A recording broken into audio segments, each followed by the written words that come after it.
Am I audible? Yes. Jai Shri Ram, Vande Mataram, and Jai Ma.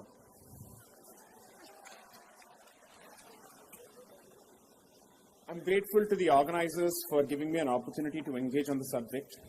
As usual, it has come down to Congress versus BJP, even on a subject which I think is of great importance to people and the quality of public discourse. But since we have anyway entered this hammam, so to speak, let's see how many of us are clothed in this hammam. The subject that's been presented for today is that journalism today is more interested in pleasing rather than presenting. True to my, let's say, training as a lawyer, I'll try and split my submission at least in 3 parts, taking about 2 minutes each. The first is to present my position. The second is to present facts supporting the position. And the third is leaving it to the audience on the basis of my summary to draw their own conclusions. Having appeared in certain politically incorrect matters, I'm used to taking on a hostile audience, so game on, no problem. First, I think the framing of the question or the framing of the proposition itself needs to be questioned for a slightly different reason altogether. When someone says that journalism today is more interested in pleasing than presenting, I think it's very convenient and mighty rich to reduce the scope of analysis only to 2014 to 2023. Because then it's almost as if there was a golden period of journalism that we have all witnessed in the past, and suddenly things have gone to the dumps. Before I proceed, I certainly agree with Mr. Gokhale on one point, and this is perhaps one of those rare instances where the twain shall meet, which is Telegraph certainly has the guts to get the rest of us to criticize the government because it can't do it itself. So I will certainly congratulate them for having developed the spine to shoot from our able shoulders. Thank you. Point number 1. When we speak of revenue, when we speak of presentation of facts, and when we speak of sobriety in representation or reportage, so to speak, you must understand where all of this comes from. I would want to use Gangotri, but sorry, I don't wish to use Gangotri, which is such a pure term in the context of the Gandhis. I'll call it Gandhotri. Okay. The DNA of the media as it stands today is significantly forged and shaped by the crucible of the emergency. It is significantly forged by the Nehruvian legacy and the Gandhian legacy, not Mahatma Gandhi, but Indira Gandhi. Taken forward ably by her son Rajiv Gandhi and even by Sri Manmohan Singh, Dr. Manmohan Singh, the most educated Prime Minister of this country, apparently. First, independent India certainly saw enough voices which had the guts and the temerity and the audacity to question the Nehruvian government. However, the fact of the matter remains that the Nehruvian government did not display democratic tendencies. In fact, it demonstrated anti-democratic tendencies.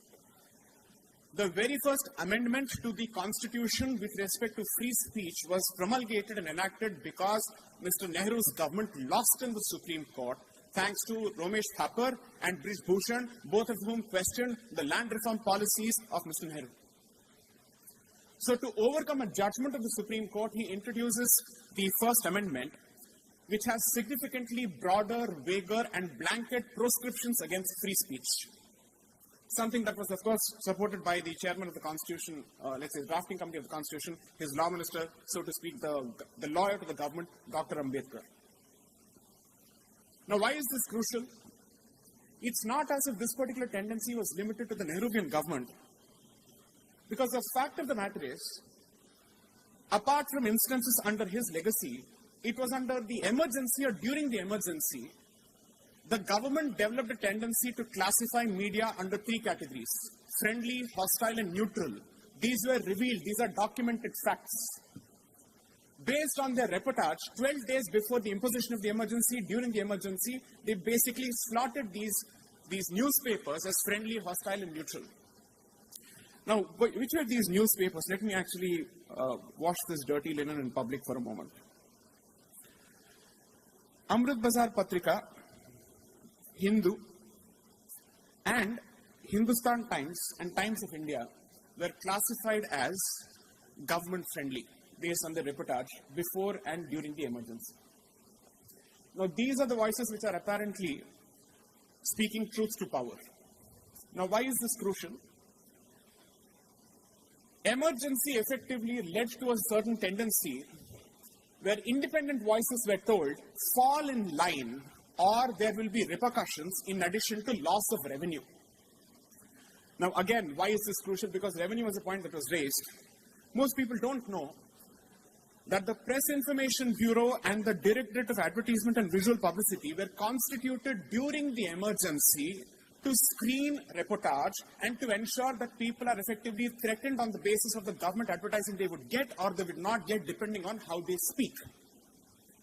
Now this is important because when someone says that the job of a reporter is to only present, I'm sorry, no, it is not the job of a reporter only to present.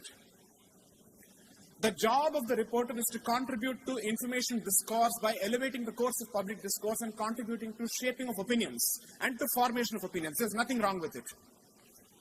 Which means I'm perfectly comfortable with a journalist who at least wears his ideological proclivities on his sleeve as opposed to hiding behind the facade of neutrality.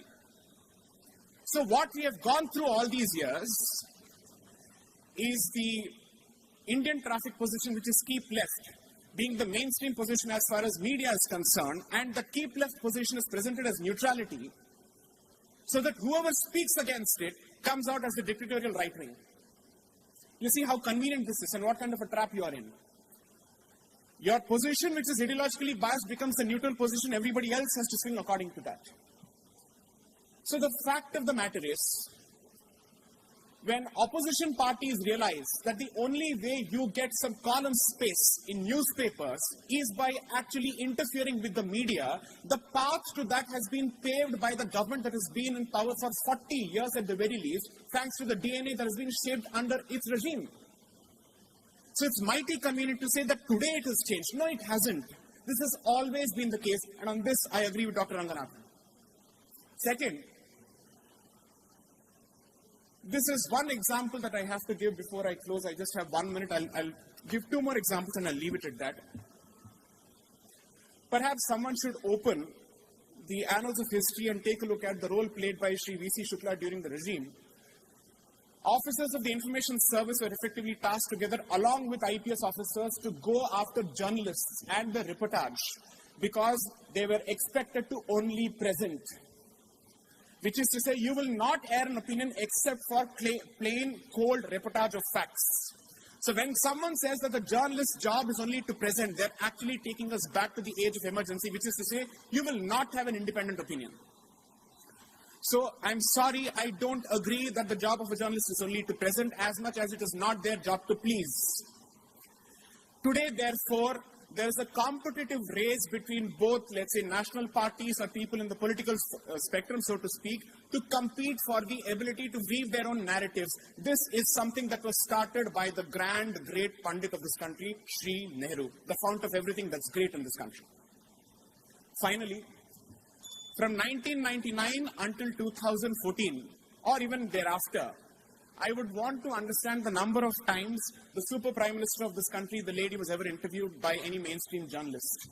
And if they ever managed to ask her questions such as, how difficult was it for you to say no to the position of the prime minister?